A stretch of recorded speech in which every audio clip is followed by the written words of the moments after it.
क्यों बेताल, अब तुम्हारे पास कोई कहानी नहीं बची है क्या? ओह, कहानियां तो कई बची हैं। हमें अभी काफी लंबा रास्ता तय करना है। अगर तुमने अब कुछ बोला तो मैं अपने पेड़ पर भाग जाऊंगा। इसलिए चुपचाप तुम ये कहानी सुनो। हिमाचल प्रदेश के राजा थे जीतवाहन। जय देव जय राधा कृष्णा गोवर्धन गिरिधारी जय जीतवाहन बड़े ही दरिया दिल थे और हमेशा लोगों की भलाई करते थे। ऐसे धार्मिक राजा की प्रजा भी उनसे बहुत खुश थी। महाराज जीतवाहन की, महाराज जीतवाहन की, महाराज जीतवाहन की, महाराज जीतवाहन की, महाराज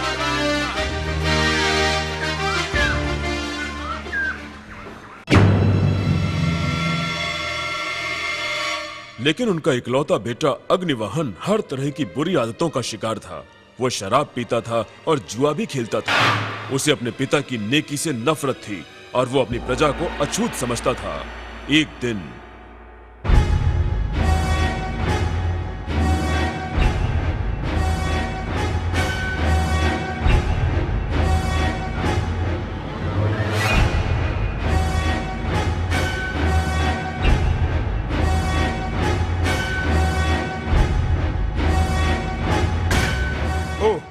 आओ बेटे आओ, मुझे बड़ी खुशी है कि तुम मेरे पास आए हो। हम अभी अभी अपने राज्य में पानी की समस्या को दूर करने के लिए नए तरीकों की बात कर रहे थे। तुम भी आओ। निकला बाहर, मैं अपने पिताजी से अकेले में बात करना चाहता हूँ। अग्निवाहन, तुम कैसा दुस्साहस कर रहे हो? नई चेतावनी दे रहा हूँ। कल सुबह मैं जब गद्दी पर बैठूंगा, आप राज्य से बाहर जंगलों में चले जाएंगे। अगर आपने या किसी और ने मुझे रोकने की कोशिश की तो वो मेरे हाथों बेमौत मारा जाएगा।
राजा जीतवाहन जंगल में मन और आत्मा की शांति के लिए ध्यान करने लगे।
आप कौन है देवी और आप रो क्यों नहीं है?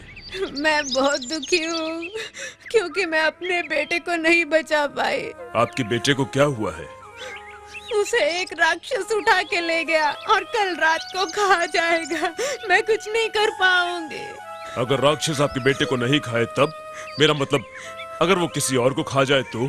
ऐसा कैसे हो सकता है साधु महाराज? मेरे बेटे की जान बचाने के लिए अपनी जान कौन देगा? और किसी से ऐसा कहना भी पाप है। मैं अपनी जान दे दूंगा। कल जब राक्षस आएगा तब मैं उसके साथ जाकर आपके बेटे को बचा लूंगा। राक्षस मुझे खा जाएगा और आपका बेटा आपको मिल जाएगा। ये आप क्या कह रहे हैं साधु महाराज? मैं अपने बेटे की जान बचाने के लिए आपकी जान नहीं ले सकती। नहीं, ये तो बहुत बुरा होगा। आप हमें हमारे नसीब पर छोड़ दीजिए।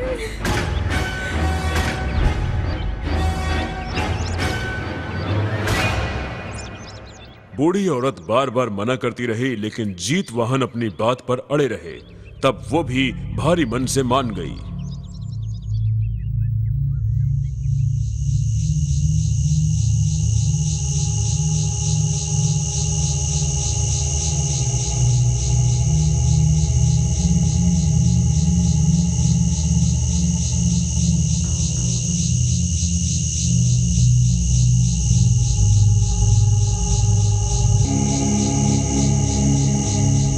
हे भगवान, मैं जीवन मृत्यु के चक्कर से छुटकारा चाहता हूँ। मुझे मुक्ति दे दो।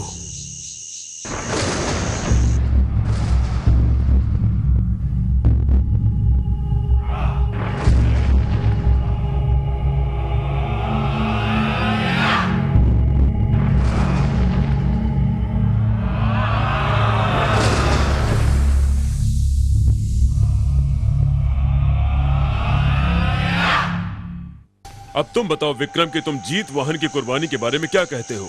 क्या उन्होंने बिना किसी स्वार्थ के एक बड़ी कुर्बानी नहीं दी थी?